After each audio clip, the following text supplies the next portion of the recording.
Guys, we're back for another exciting episode of the Hashtag Wednesday Match Play, and I am pumped for tonight's show for a couple of reasons. One, because this guy has been all over the PGA Tour. He's played on the Nationwide Tour. He's played on the PGA Tour Champions. The guy's a stick is basically what it boils down to. And just recently, I learned who this guy's dad was. So, similar name. If you know the name Bob Friend, you probably might know the name Bob Friend, who is his dad, but we'll get to that later. Tonight's episode of the Hashtag Wednesday Match Play is presented by Eat Sleep Golf, and we've got 9 questions for the front 9, 9 questions for the back 9. We're going to talk about golf. We're going to talk about Bob and all the things that he's done over the years. I can talk about all the things that he's done, the tour wins that he's got, the tours that he's played on, but I don't want to talk about it. So I'm going to introduce you to Bob Friend. Bob, welcome to the Hashtag Wednesday Match Play. Rick, I'm delighted to be here. Thank you so much for asking me. Absolutely. So give us a little overview of who you are, what you do, what you've been through in the years. Tell us also where you are, because you're in a pretty special place right now as well. Well, my name is Bob Friend. I played 5 years on the PGA Tour, 9 years on what's now called the Web.com Tour. I've played intermittently the last 4 years on the Champions Tour. So been there, seen it, done it. I've traveled all over the world. I am actually broadcasting. Well, I really wanted to broadcast from the men's locker room at Oakmont Country Club. I've been fortunate. My father, we'll get into that a little bit later. But my father joined here in 1972, so I've been a member here for 46 years. I serve on the board. I think my handicap is like plus 1.7 or something like that here. Yes, I'm a PGA professional, but I always turn my scores in here at Oakmont. And I'm actually broadcasting from the so-called telephone booth off of the main entry here at Oakmont Country Club. So pretty famous venue. I just got done having a board meeting this evening. And you were kind enough to ask me to be on the show, so we're doing it here from Oakmont Country Club, site of the 2016 U.S. Open and 8 others. That's awesome. Well, that's a cool spot that you have a phone booth. When you were saying that when you got in there, that's pretty neat that's a part of the amenity at the club. And yeah, it is a famous club, and that your dad's been there. You know, he had joined many years ago, and you've been there for a long time. And the history and the tradition. That's what I'm really into, the history and tradition of the game. And yeah, I watch it on TV and when Tiger's playing and all that, but it's the rules and just the it's a gentleman's sport, right? And Oakmont is a representation of that. So correct. Thank you. Tell us a little bit about you and how you got introduced to the game of golf and what the journey has looked like from the beginning to where you are today. It's been a long journey, and you've played, like you said, on a lot of tours, but kind of give us an overview of what that's looked like for you. Sure. Well, I started playing the game of golf when I was 13 years old. I played football, I played baseball, I wrestled, I played a little bit of hockey, and I really liked football. I loved it, but I wasn't going to be big enough to play football. And I used to caddy at Oakmont Country Club. The nice thing is that the members' children could caddy, and they actually can still caddy. I've got 3 kids, 2 of them are boys, 1's a daughter, and my boys have all caddied up here. But I started caddying when I was 11. They didn't have any of the issues that we deal with now where, heaven forbid, somebody works before the age of 18. So I started caddying when I was 11, and then when I was a good caddy. I've always, and we'll discuss later my father, but my father's always instilled in me the idea of outworking everybody. And so I out-hustled other caddies. I learned very quickly. And then when I was 14, I'd been playing about a year, and they played the PGA Championship here in 1978. And I caddied for a club professional. He was from Olathe, Kansas. He's a very nice gentleman by the name of John Bonella. And John was childhood friends with Tom Watson, and he was friends with Stan Thirsk, who was Watson's boyhood professional from the Kansas City Country Club. And so when I met Mr. Bonella in the parking lot at Oakmont Country Club in August of 1978, I was there. I had my bib overalls. They were tan bib overalls, hot, polyester. And met him in the parking lot, a big Hogan golf bag. And he introduced himself. He said, I'm a club professional. I got in through the Club Professional Championship. He said, I am not much of a player. I'm really lucky to even be here. He said, but I've got good news. He said, we're going to play our Monday, Tuesday, Wednesday practice rounds with Tom Watson and Andy North. And everybody famously knows that Watson and North are like this. I mean, they are best friends. And so I thought, well, that's kind of neat. So we played Monday, Tuesday, Wednesday practice rounds with Tom Watson, who at the time was the number 1 player in the world, and Andy North, who won the U.S. Open at Cherry Hills in Denver, a couple months earlier. And so I'm 14 years old. I'm caddying for this guy. I'm giving my very best, and he ends up shooting 88, 83, misses the cut. He did make an eagle on number 3 though. He actually knocked his second shot in on number 3 for a 2 and still shot 88. So again, he was, I would say that number one, he was out of his element, nice man, good club professional player. But when you get into, the club professionals competing against the PGA Tour professionals, it's like nurses competing against surgeons. You can't describe the difference between. It's primarily a mental mindset. That when you're on the PGA Tour, you know that you are at the very top of your profession, and no matter where you go, you're like, huh, I own these guys. So he was out of his element. But what I pulled from it, and on Monday morning after the tournament, my father at that time was an insurance executive. He was with an insurance brokerage company, and we're having breakfast the Monday after the PGA Championship. And he said, "Well, what did you think about the week?" And I said, "That is the coolest thing that I have ever seen in my life." And I said, "That's what I want to do." He said, that's great. He said, "Go get it."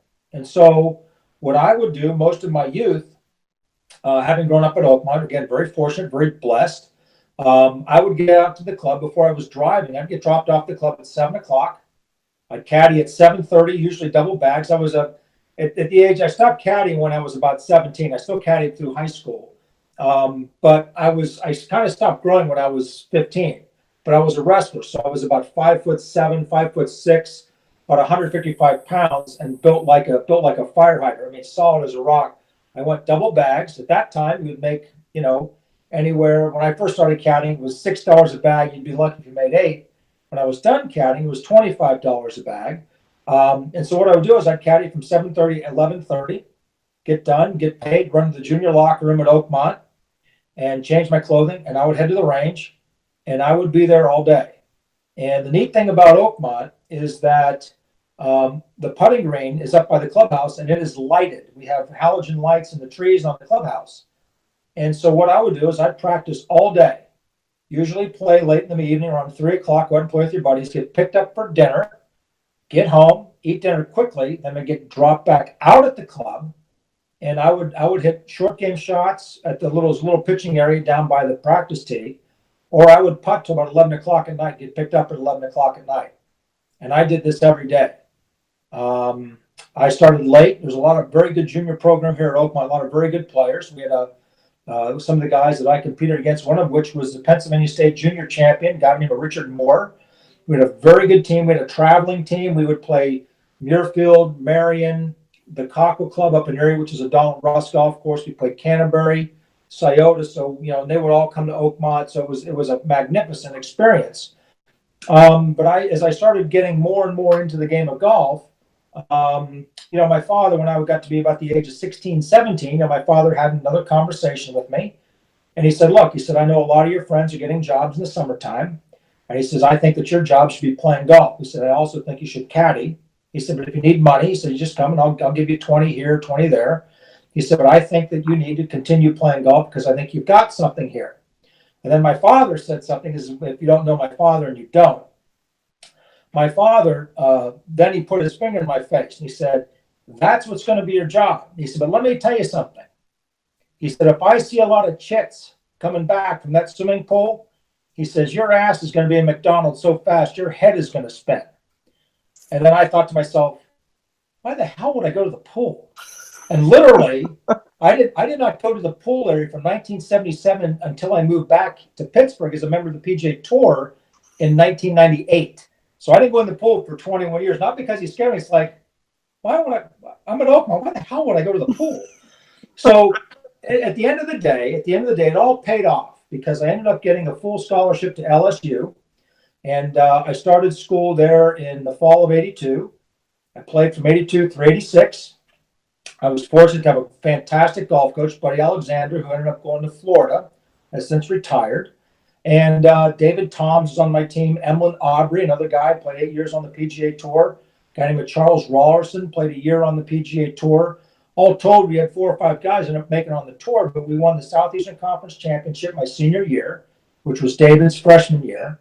And I knew from day one that that's what I wanted to do since I was 14 years old. And you go and you take a look at, the old saying is, if you don't know where you're going, any road will take you there. Well, I knew exactly what I was going to do.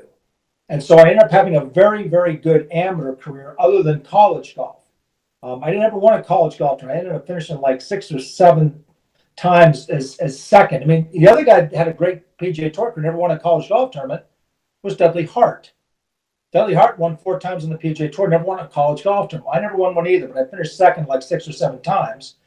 And so right after, and then in the summer of 1986, after my senior year, I had to go back to LSU, and I graduated in the fall of 86. My eligibility was up in May. I went back and I finished up my degree. Got a degree in business administration with a major in marketing and a minor in history. But the summer of 86, and through there in the summer times, I qualified for 4 straight U.S. amateurs from 83 through 86. I qualified for the U.S. Open as a 20-year-old amateur, played at Winged Foot. And then I won the Pennsylvania State Amateur by 8. I won the Western Pennsylvania Amateur twice, 2 years in a row. Arnold Palmer's name is on that trophy. I won, and then in 86, I just had a really great breakout year. In 86, I won the Northeast Amateur by 7 shots.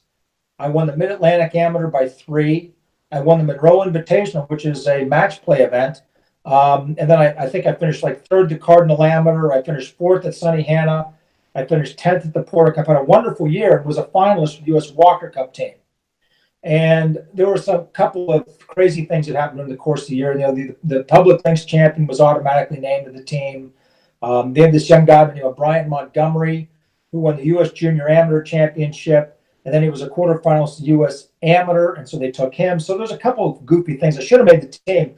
When you go and you take a look to see who makes the team now, I should have been named to the team like in June of 86. It's like, he's kicking the hell out of everybody. We'll put him on the team. But I didn't make the team, and so I turned professional in 1987. And then I played, at that time, there was no Ben Hogan nationwide /web.com tour. And so I went and I played the Dakotas tour. I played many tours down in Florida. And then in the fall, I went to South Africa. I played the South African tour 2 years, in 88 and 89. The whole time I've missed my tour card. And, you know, it's like, where are we going to play? Well, we're going to go. We went to South Africa. I played the Canadian tour in 89. And the whole time I was getting better. And it's one of those things that you have as an adult. And I've been a member of the PGA of America for 26 years. You have fathers that come up to you and they talk to you about their sons, and sons come up to you and they talk to you about what they ought to do. And my advice to them is, number one, if you're going to make it, number one, you better be able to beat everybody at your club, beat everybody in your town, beat everybody in your state, and beat everybody on a national amateur level. And if you can't do those things, chances are really good you're not going to make it to the next level. Well, I did those things. And so my advice to the young kids, even to this day, is go do something. Go beat somebody. Go get a reputation. But at the same time, too, that if it's really in your heart, and if it's something where you want, you have to want that more than oxygen itself. My mantra from day one, thanks to Buddy Alexander and very supportive parents, was I will not be denied. I'm going to play on the PGA Tour. And that was my mindset the whole way. And lo and behold, I missed getting my PGA Tour card by 2 shots in 1989. I played the Ben Hogan Tour in 1990, and then in 1991 I played it again. I won in 1991 in Fort Wayne, and then 1992, the fall of 91, I mean, it was the easiest Q school I've ever been through. I mean, because I felt like I hit probably like 15 or 16 greens around, and I finished like 16th at Q school, and I had my rookie year on the PGA Tours, 1992. Lost my card. 1993, it was 126 to 150 category. And then didn't get back out to the PGA Tour until 1998, which people that have followed my career, to this day, I still hold the record for the lowest round ever shot, round 6, to get your card back on the number. I shot 63 the final round on Monday, 6 rounds. I shot 63 at Greenleaf. To get my card back on the number, which was 8 under par. I ended up playing the last 27 holes in 13 under par, got my card back on the number, and ended up having a pretty good career the next 5 years. And I retired from professional golf in 2003. I worked for a privately held company for 11 and a half years, and now I'm actually with Howard Hanna Real Estate Services in Pittsburgh, and I'm selling residential real estate, and I've been doing it for about about a year and a quarter, and I am doing very well. I'm very well versed in sales and marketing, and it's a very good business that suits me. So is that basically it? That is what I call a pretty good recap of your career. Like that is like golf clap for that. Like that What's deserves really sad, it's a short version. Well, I told you that this show is typically a half an hour, and I tried to shorten it by doing 18 questions, front nine and back nine. Exactly. Yes. We're already doing half an hour, so normally I'm saying goodbye and I'm closing my laptop, but not tonight because that was a fantastic recap. Now, you mentioned all the different tours that you played on. You've played on a whole bunch of them. How do they differ? Or is it the same kind of experience when you show up to a PGA Tour event or when you show up to a nationwide, now web.com tour event, a Canadian tour event? Like, what's the flow like, and then how do they compare from one to the other?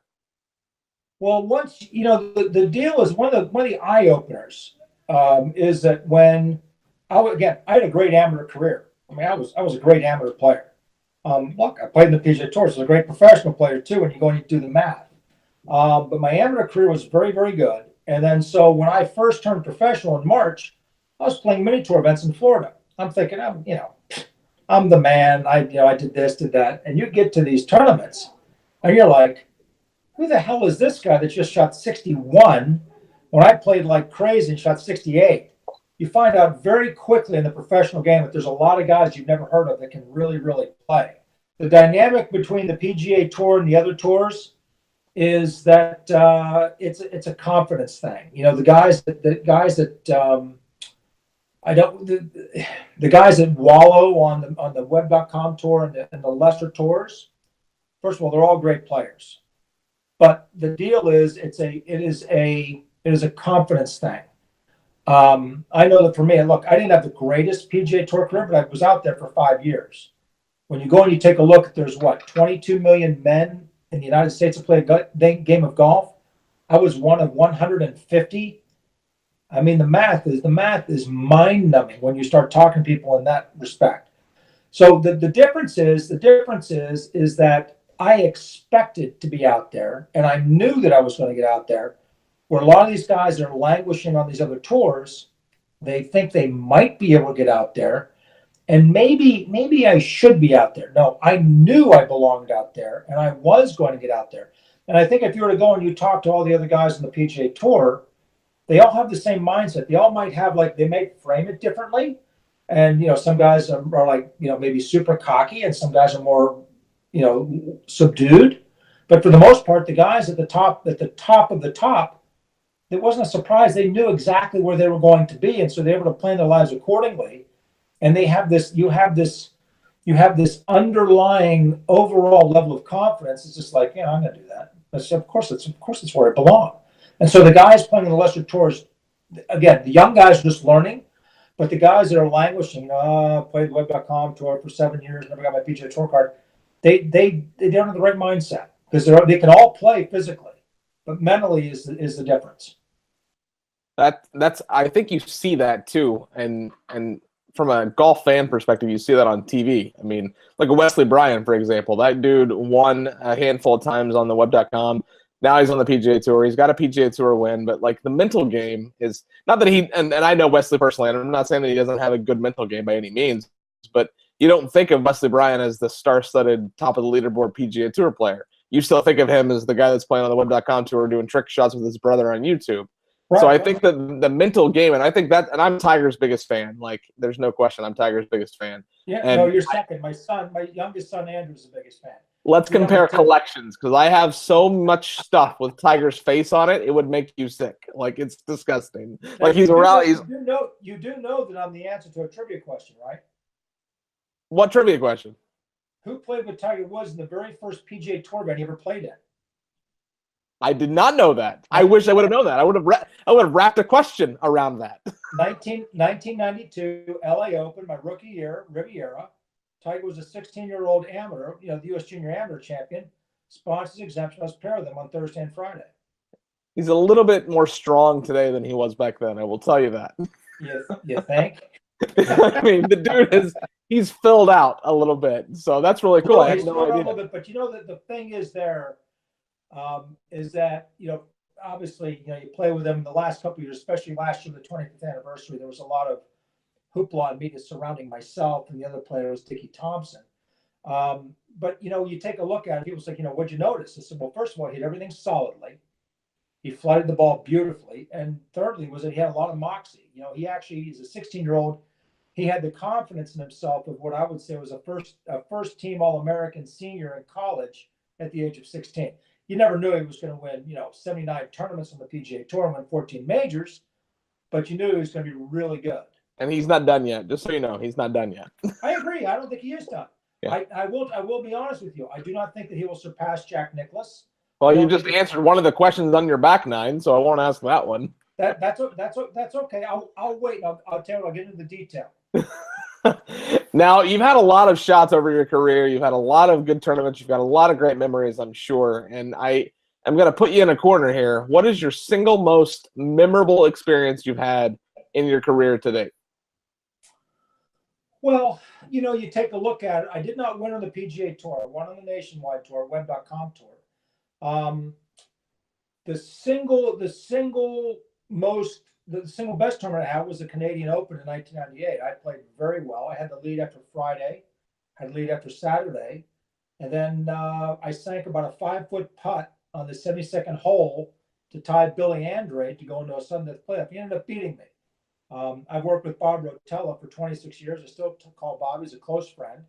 And, after the tournament was over, I called him up. He said, so what would you change? I said, nothing. He said, good. He says, because you know what? He says, you thought it was your week. He thought it was his week, and only one of you could be right. I said, no. I said, mentally, I was exactly where I needed to be on every single shot throughout the tournament. I was in the present tense. I was relaxed, focused, and had fun. In terms of the single greatest feat, I would probably say it was a 63 that I shot the final round to get my PGA Tour card back. Now, I shot 63 on the PGA Tour a couple of times, but the 63 that I shot on round 6, last day, PGA Tour qualifying, was one of the greatest rounds that anybody has played, and it was the greatest round. I was 8 under par through 11 holes. And under the most extraordinary pressure that you can imagine. And I performed. And so I'd probably say that's probably the most gratifying moment, is that knowing that I absolutely needed to shoot 63 and I produced it under the most extraordinary, mind-numbing, thumb-sucking in a corner pressure that you'll ever have. So now that I'm trying to compare this quick story to that by any means, because I'm absolutely nowhere near that level, but I, in my career, I mean, it's not like a professional career or amateur career, that to that matter, I had a lesson. I've started taking lessons with Bernard Sheridan, who is with Impact Zone Golf at Tiburon Golf Club here in Naples. He was a good friend of mine before I moved to Naples. We've become closer since I've moved, and we've started working together now. And he said in our most recent lessons, we had a 1 hour lesson on the range, and then we had a 9-hole playing lesson. And he said at the end of the round, I was like, I told him, I was like, just give me, tips and things throughout the round, but don't tell me the overall, thesis of what you've seen. At the end of the round, he was like, you have been able to take what I've said and wanted you to do, and not only do it, but do it on the range and take that to the golf course. And that was cool to me to hear him say things and to be able to. And he's like, I can't tell people that are paying me hundreds of dollars an hour that they can take what I'm teaching them to the golf course, and you're doing that. And that was cool to me. So, and that story just made me think. That's extraordinary. It's very rare for somebody to be able to do that. And my hat's off to you. It's very hard to do that. So you've played with a lot of guys over the years, obviously. Who was the single? And I was gonna make this like the 2 or 3 people that you've enjoyed playing with. If you could play one round of golf, your last round that you're ever gonna play, who are you playing with? Who have you enjoyed playing with so much that you want to just tee it up with them? On a professional level or on a personal level, like my favorite tour players or my favorite people? One of each, tour player and people. That's a good blend there. All right. Well, I'm going to segregate it. If I had one round, if I knew that I was dying tomorrow and I had one round of golf to play, I'd play with my dad. I would play with my son, Charlie, my daughter, Libby, and my son, Andrew. Not even close. Now, in terms of like, if I had an opportunity to play with my heroes, other than my dad's my biggest hero. My dad is the greatest man I've ever met in my life. It's not even close. But in terms of golf heroes, who would I play with? I would play with Arnold Palmer. I would play with Jack Nicklaus, and I would play with Tom Watson. That's Period. cool. You're really good Those are at my this. heroes. You're really good at stealing questions from the back nine, because that's now the second I question. know.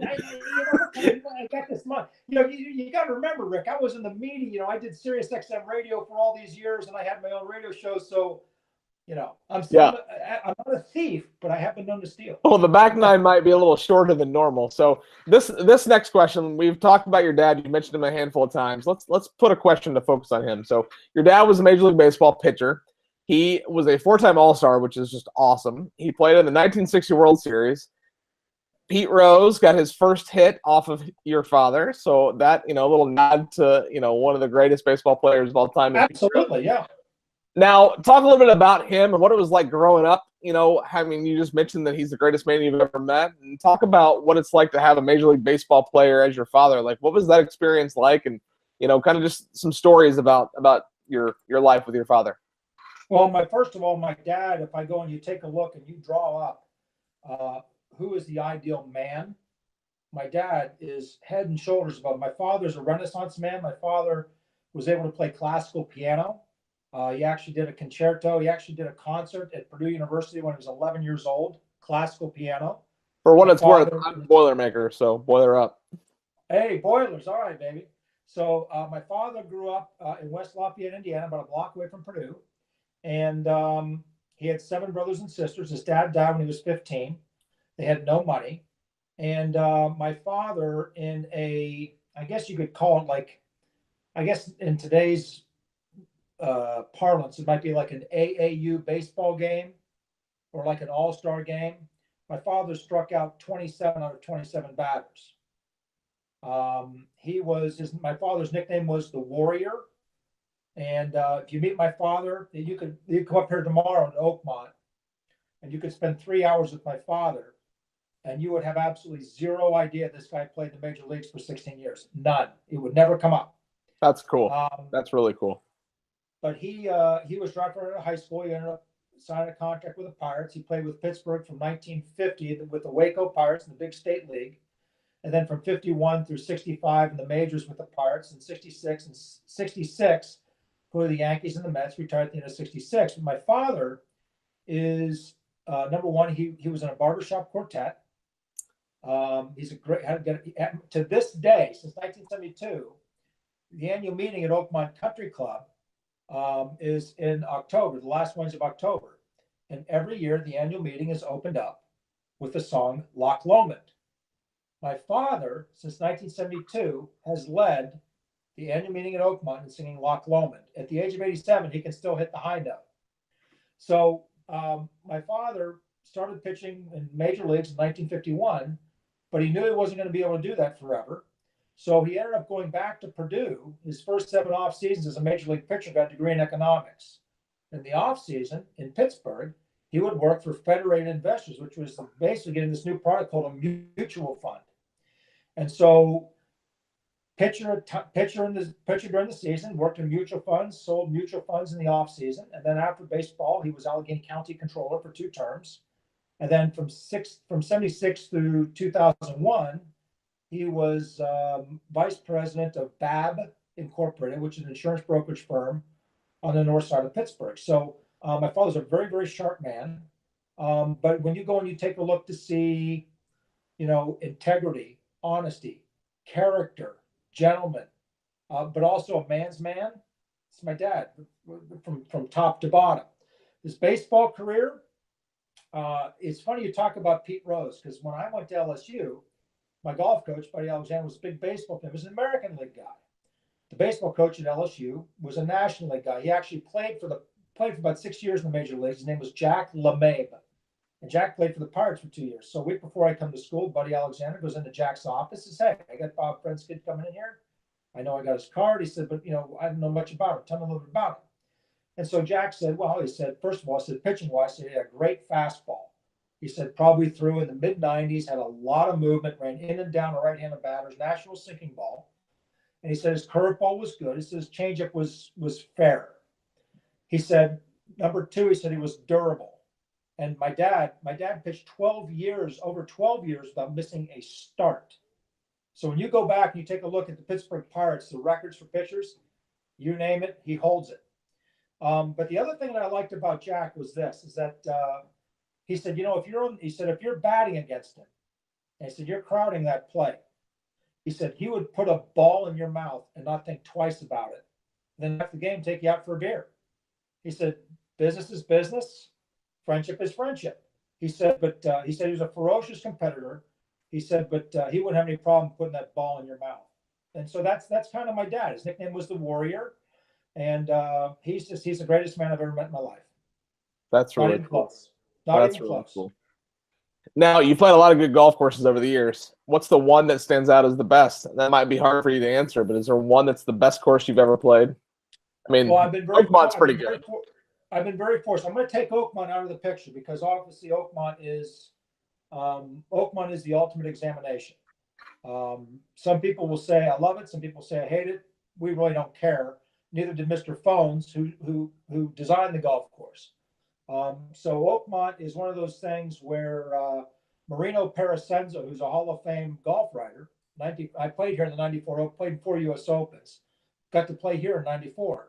I'll never forget his quote talking about the first hole at Oakmont, which is considered to be the hardest starting hole in all of golf. Marino said, the first hole at Oakmont kind of looks like this. You knock on the door, it drags you in and mugs you. And that's the rest of your day. So I'm going to take Oakmont out of that. I would probably say if I had to play one round of golf anywhere, it'd be at Pebble Beach. I think that if you were to take Pebble Beach and you were to park it in the middle of a cornfield in Nebraska, I think it would be in the top 10 as it is now. I think the golf course is brilliant. The shot values are magnificent. Park next to the Pacific Ocean. It's the most beautiful place I have ever seen. But I'd probably say if I want to play one more round, I'd play, taking out Oakmont, I'd play at Pebble Beach. I think that Carnoustie in Scotland is absolutely off the top brilliant.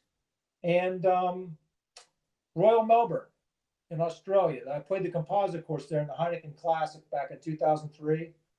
Absolutely. If you take the best features of Pinehurst, the best features of Cypress, and the best features of Pine Valley, that's Royal Melbourne. Awesome. Some good golf courses for sure. But you're setting the base, and the bar is high there with Oakmont being the home course. The bar is high. Now, when you were a tour player and you were playing all these different tours, you had to have sponsors, you had to have people, brands on your bag, on your back, and on your hat. Any sponsors you're still working with? I mean, do you still have staff deals with anybody, or kind of did that end when you stopped your playing career? Kind of what's that look like for you? I will tell you right now, and I don't want to be a shill. I'm not a shill, but I have been with Titleist FootJoy since 1984. When I qualified for the U.S. Open as an amateur, that got me onto what was called at that time called the Key Players account. I have worn FootJoy shoes since 1984. This is a fact, other than range balls, I have never hit another golf ball on a golf course other than a Titleist. I have worn Titleist FootJoy gloves, FootJoy shoes, and Titleist golf balls religiously since 1984. That's just how I am. I never shopped anything around. They've always been great to me. But the fact is, they make the best equipment. They make the best golf ball there is. Club-wise, I've been with Mizuno for over 21 years. I think the Mizuno there you go. I think Mizuno makes the best irons for a couple of reasons. The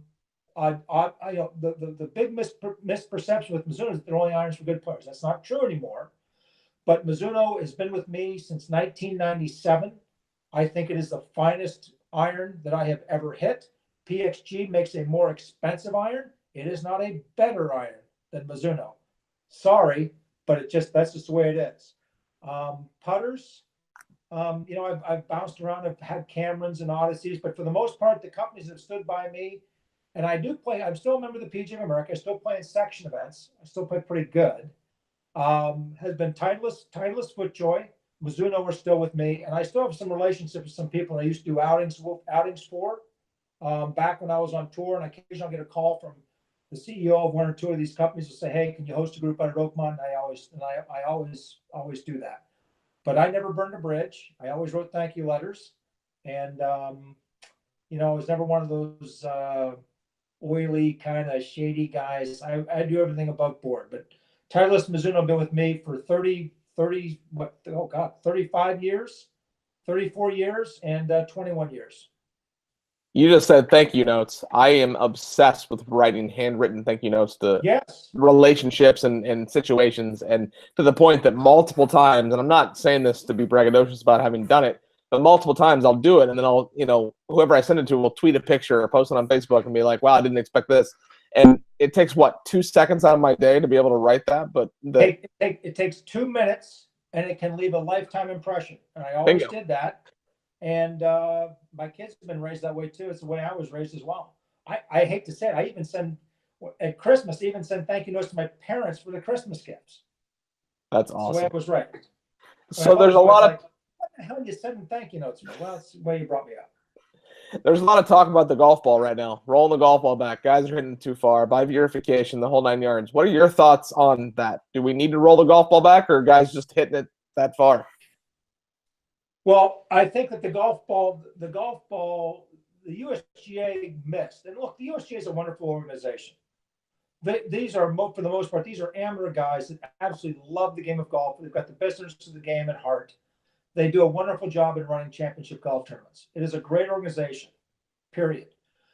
Now, the problem with the new generation of football, 1990s first introduced the Pro V1. We were all playing the Tour Ballata, or we were playing the professional ball.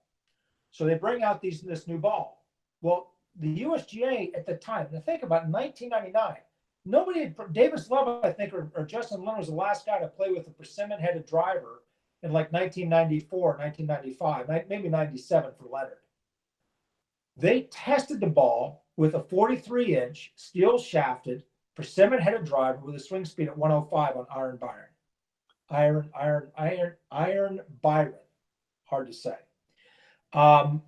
So the ball, the initial velocity from the ball and everything else, performance, are like, yeah, this ball passes. Well, once the swing speeds get north of 112, 45-inch graphite shafted, large-headed drivers, the athletes are better, but the clubs are longer. So the longer the lever, the more speed you're going to create. Lighter the materials, the more speed you're going to create. And so once the club head speed gets north of 112 miles an hour, you're not picking up 10 yards. You're picking up 30 to 40 yards.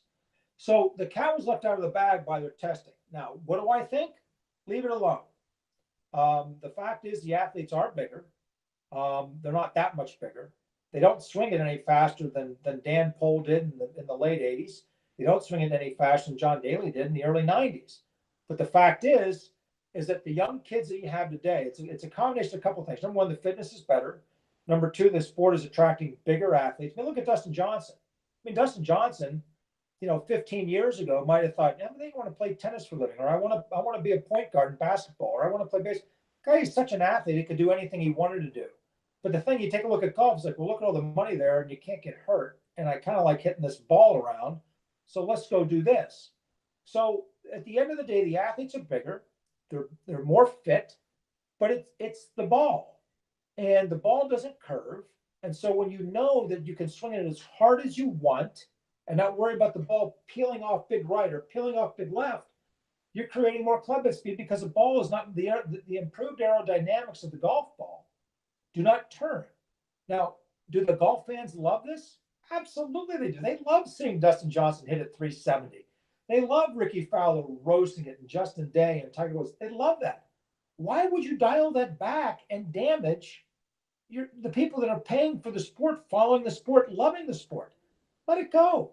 Now, how do you take care of that with the golf courses? You narrow them. You go heavier rough on tour events.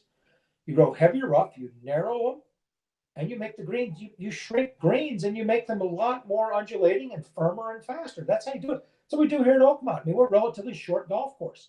Now, in the 2007 Open, we got 1/8 of an inch of rain on Wednesday. And so Thursday through Sunday, baby, we were exactly where we wanted to be. 5 over par won the golf tournament. 5 over. Okay? 2016, Dustin Johnson won with 4 under par, one of 3 people to break par. We got 3.5 inches of rain on Thursday. So the golf course was soft, it was receptive. But when the golf course is firm and fast, it's like getting your gums scraped. So the deal is that when you go and you want to minimize the effect of the ball, you bring the fairways in, you grow the rough higher, and you make the greens firmer, smaller, and faster, and that keeps everybody honest. Everybody's playing the same golf course, as easy or as hard as it is. You're all playing the same course. You want the scores to go up, narrow the golf course, bring in heavier rough, shrink those greens, firm and fast, and the scores will go up. I love it.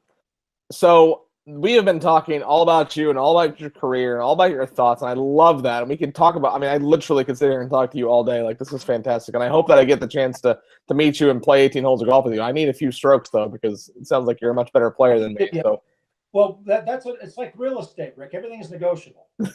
I need 5 shots aside, I think. Maybe a few more. Maybe 5 shots a hole. I don't know. We'll talk. But we got 9 more. Well, not quite 9. There's like 6 more questions because you were so good at stealing questions from the back 9. So this is a match play, and I think you've definitely won this match play. There's no question that the victor goes to you. So before I let you go, though, we got a few more fun questions. Let's leave all the business stuff behind. Let's jump into the back 9. What is your favorite golf movie? Now, there's a lot of them out there, and I've had one guest honestly say The Legend of Bagger Vance, and that guest, well, he was wrong. So what's your favorite golf movie? I tell you, the golf movie, look, I mean, everybody loves Caddyshack. Okay, so it's kind of like me talking about Oakmont. Like, you put that on a pedestal, just get it out of the way. The Greatest Game Ever Played is my favorite golf movie.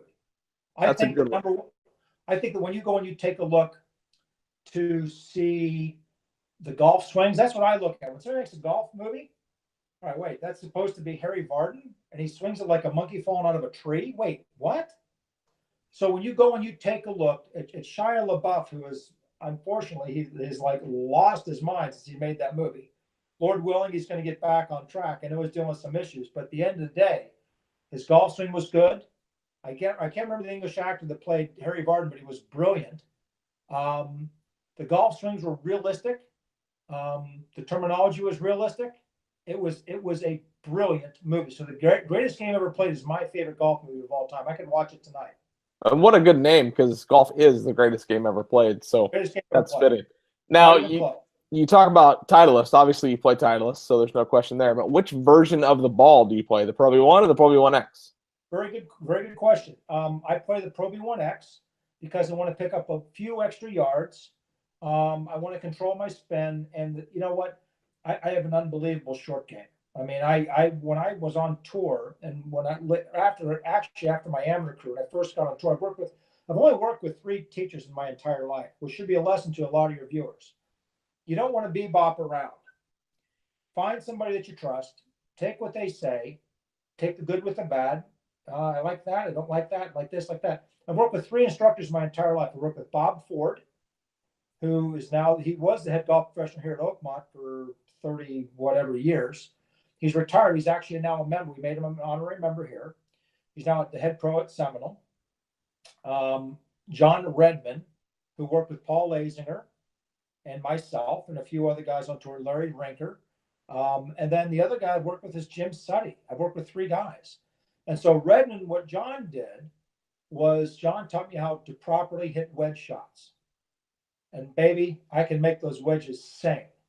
And as Paul Lazinger said, you always want to bring that wedge in on the first floor and one hop and stop. So I play the Pro V1X because I don't need the extra softness around the greens because I'm really good around the greens.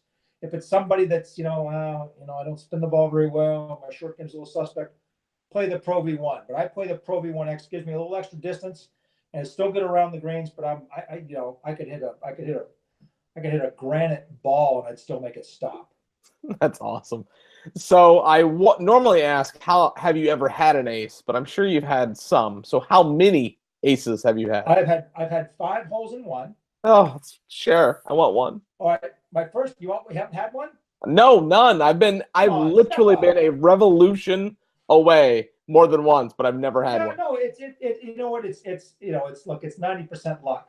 My first one actually was made in 1995 at Marion. 13th hole, Marion hit 900 from 132. Ball came back in the hole. That was my first one. And then in 1998, I made my second one in a Cancer Society charity event during the week of the Honda Classic. Delray, let me see, it was a Polo Trace in Delray Beach, Florida. Hit 8-iron from 147, backed it in, saw that go in.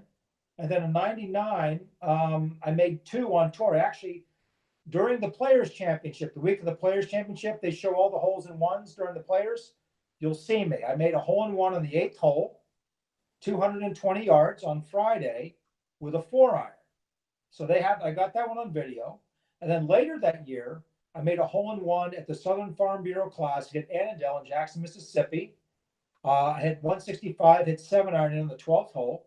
And then my last one was in 2014, Champions Tour qualifying in a practice round, 4-iron from 230. Wow, that is crazy. I don't hit my 4-iron that far. So. Well, neither do I, but it was firm, and it was also neither do I, but it was firm, and it was in Arizona, so it's the light air and all this sort of stuff. Yeah, that changed. Yeah, I spent 5 years in Arizona, so I can totally. I might have hit downhill, downwind with a good bounce that far. With like an airport tarmac between you and the. Yes, I will allow that. Now, I'm sure it's Titleist, but what driver model is in your bag? It's a great question. It's actually not. It's TaylorMade. Oh, no kidding. It is. It's TaylorMade. It's not something where TaylorMade's been good to me, but it's not something where I'm like one of the guys. I just happened to pull in the 2015 version. I don't even know, what is it? I don't know what the hell. I don't even know what it is, but it's black and it's white. 2015, and last year I fooled around a little bit with the Callaway Epic, which is longer, but I didn't hit as many fairways, and so I think that the Callaway driver is probably 10 yards longer. But as Tom Watson famously said, when you drive the ball in play, it takes all the pressure off the rest of your game. I am not going to sacrifice my accuracy. Like my best year on tour was 98. I think I finished like 13th in driving accuracy, separated by about 2 percentage points from Fred Funk. So I drive it straighter than you can point. And so I am not willing to pick up 10 extra yards to hit 5 less fairways or 4 less fairways around, because I don't hit the ball. I mean, I hit the ball, 265 to 275, which isn't long enough to be hit coming out of the rough, coming out of the trees, this, that, and the other. It's one thing if you hit at 330, you're coming out of the rough hitting a pitch. It's another thing when you're in the rough and you got 180 trying to chop away with a 6-iron. So for me, the most important thing was the TaylorMade driver is straighter. But I'm still open to trying. Okay, I dig that. Now the Masters is coming up real quick. Yes. Who wins? I mean, you know who I think is going to win. I mean, the guy right behind me. The guy in the red shirt. Yeah. I think that here's I'm going to give you. Are you going to ask me a Tiger question, or do I roll this into one? You've already answered that. I can't ask that. So this is kind of your Tiger question. Well, this is the Tiger question. Here's the Tiger question. And I played with him when he was a young kid. Here are my thoughts on Tiger. I think that Tiger is the second greatest player of all time. I think that when you go and you take a look at Jack Nicklaus's record, 18 majors, 19 seconds, 56 top threes. He was a freak. So Tiger is a millimeter short of Jack Nicklaus. They're very, very close. Nicklaus never had the short game that Tiger did, but Tiger could not drive the golf ball like Jack Nicklaus did. So that being said, Tiger, this latest version of Tiger, I think, number one, the golf swing is completely different. I think it's great. He's generating a lot of speed with the game, with the driver. But I also think that there's a thing when you talk about, is he going to be ready for Augusta? Well, the really cool thing was that he finished second on the golf course at Copperhead, which really doesn't suit him because it's narrow. I don't think that Tiger is going to be tournament tough enough to win the Masters in April. There's, as Bobby Jones always said, there's golf and there's tournament golf. Tiger's done a great job, and I was so excited to see it. He played 2 tournaments in a row in Florida to prepare. I think he needs starts. He needs tournament starts under his belt. That being said, the Dustin Johnsons, the Jason Days, the Roy McIlroys, the Jordan Spieths, the Tommy Fleetwoods, they are no longer in fear of Tiger, such as Davis Love, Ernie Els, and the like, Nick Faldo. They just don't fear him because he's been away from the game, and they've developed a pedigree without him. So they're like, okay, yeah, he's a great player, but he can't play with me, not at this age and not with what he's been through. So that being said, That being said, he will be in the mix. He will be in the mix on Sunday. There isn't any question in my mind. But in terms of who wins, I think you have to take a look. I think you have to take a hard look at Dustin Johnson. And I think you have to take a hard look at Jason Day, who's not been playing well, but I think that by the time the Masters comes, he's going to be there. If Tiger and Jordan Spieth, Dustin Johnson, Jason Day, you name it, are on the first tee on Sunday, and Tiger's got a one-shot lead, regardless of how afraid or how scared they are of him, I honestly think that puts Tiger in the winner's circle by 3 shots. Because regardless, I think he's going to struggle in the back 9. That's what I think, because that's where the lack of tournament toughness shows up. Yeah. Okay, that's a good answer. I don't agree. I'm gonna allow it though. Wrong answer. Really enjoyed this conversation.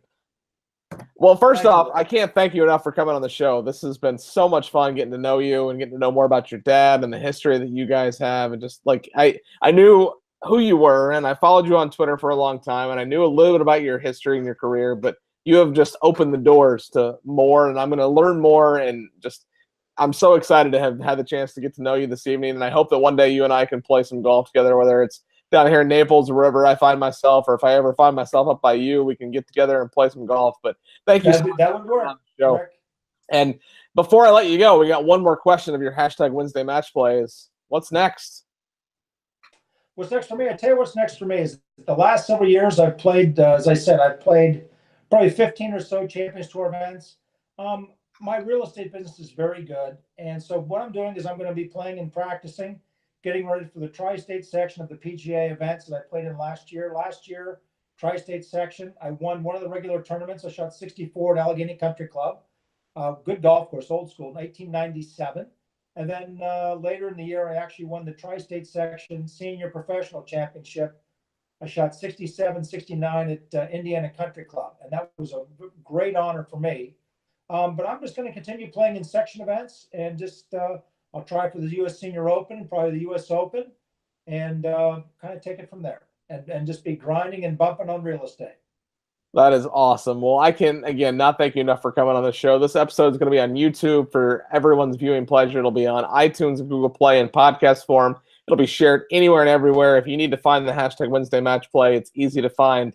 Thank you again for coming on the show. It's been so much fun getting to know you. And as always, in the hashtag Wednesday Match Plays, you have to remember to eat, sleep, golf.